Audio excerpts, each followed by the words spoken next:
I'm Tiger Height, and I'm here to make AEW Dynamite and Pro Wrestling majestic again. To be honest with you, I don't know how I'm going to make this majestic. The whole show was actually kind of awful. Almost from beginning to end, front to back, other than maybe a couple of shining spots, there were some totally embarrassing things. And the reaction from the cult of AEW is just chef's kiss to how bad this shit is. So let's get into it, because there's a lot to talk about here. And despite that whole spiel, I liked this opener. I liked the presentation, but the ending, You know what, in hindsight 2020, I'm not even mad about the ending. You gotta get Jungle Boy over, or Jack Perry over, as a heel, and I think they actually did an okay job with a lot of it. So it was Hook defending the FTW champion against Jack Perry. Jack Perry coming out in Symphony number 5 after a little bit of that little Jungle Boy praise there. I actually liked it. I liked the feel of the entrance. It actually sort of worked for me. And how Jack Perry wrestled the match really was different. Where was this Jack Perry? I swear to God, I am seeing an almost direct reference to Dominic Mysterio with Jack Perry.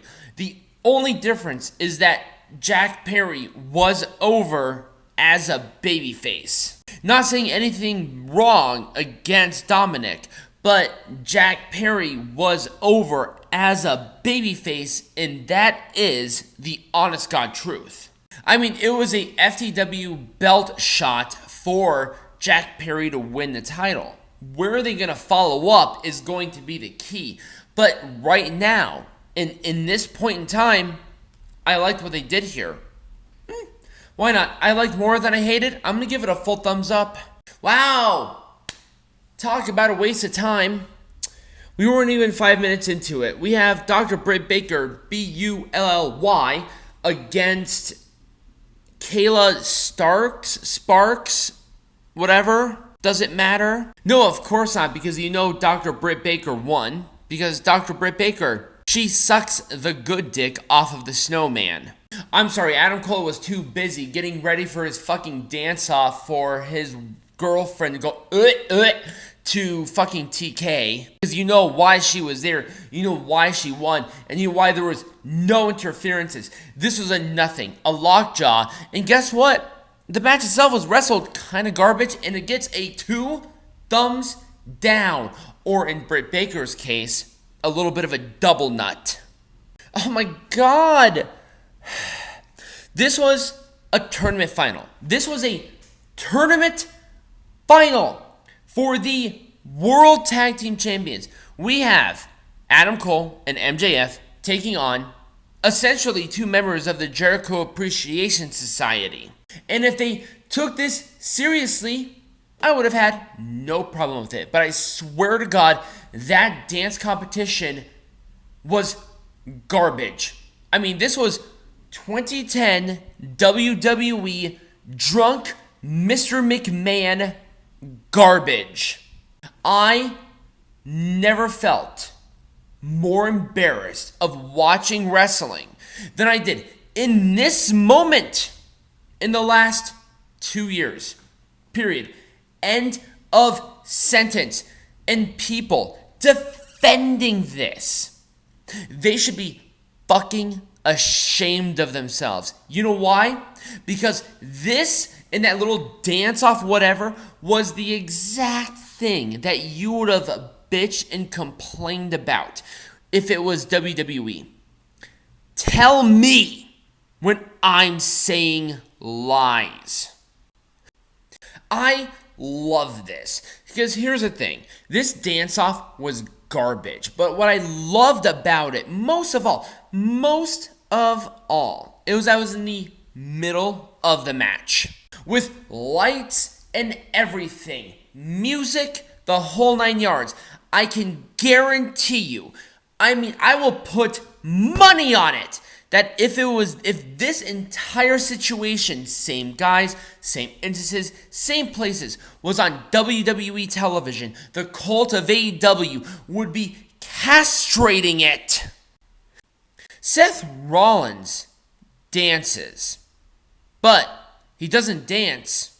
There is no dance break in the middle of a WWE thing in the last 2 years. I want you to show me. I want you to prove me wrong.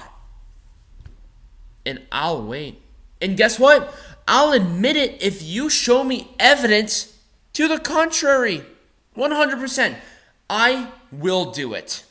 You know why? Because I am very unpartisan. I'm very non-biased. I am not JD. I am not Wish Whoopi. And I am not those dog shit weirdos on Shoot, Podcast, whatever here. I am right down the middle. All day long.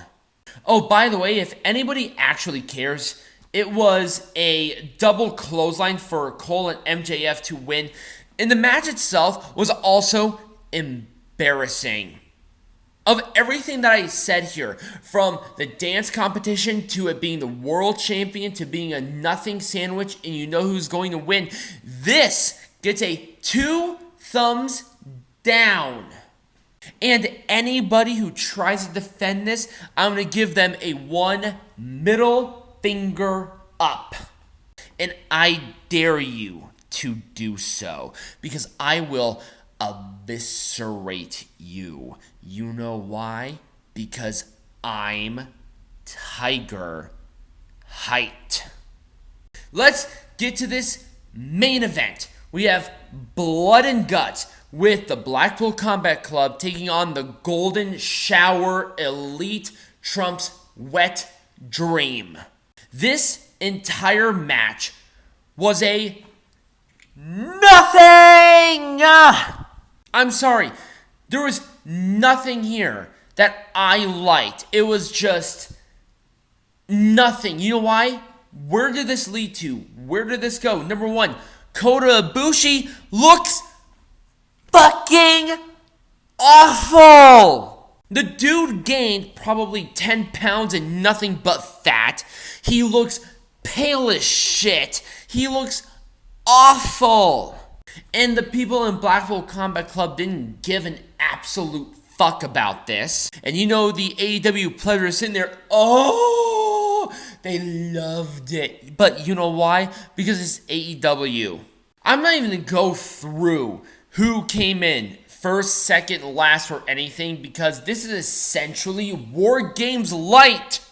And of course, Wheeler Yuta was the one who lost. Let's bury him more. Let's scoop that up like Triple H in 2002, 2003. And let's scoop up that burial and plat that right the fuck down. You know why? Because Wheeler Yuta is a nothing. Just like all of these guys, this did not feel important at all. The Elite won, but at the same time, what's going to happen here? Like, seriously, where do you go from here? They're going to continue this rivalry. You know they are. You know they will. And guess what's going to happen? We're going to have another dog shit match at the next pay-per-view. I was here for Double or Nothing. I was in this city. I live 30 minutes away from that building, and there was no part of me that had any interest in seeing the first interaction with these two pleb-ass groups. Do you think that I actually gave a shit about this one? The only reason that I did is because I have to for this show, and I kind of like bitching about it. God, this was a fucking awful show. Also, by the way, this match sucked. The worst blood and guts ever. 2 thumbs down, and fuck you. But despite all of that, I do want to hear from you guys. What do you think about this show? What do you think about Blood and Guts? Do you think Kota Ibushi is going to be signed into this pleb-ass company? Or do you think he's going to go to a better place? Hopefully a fucking gym and a tanning salon. The show itself, to me, gets a thumbs down. Disappointing, awful, and the plebs did not help. Comment, like, follow, patrons, hats, be Majestic.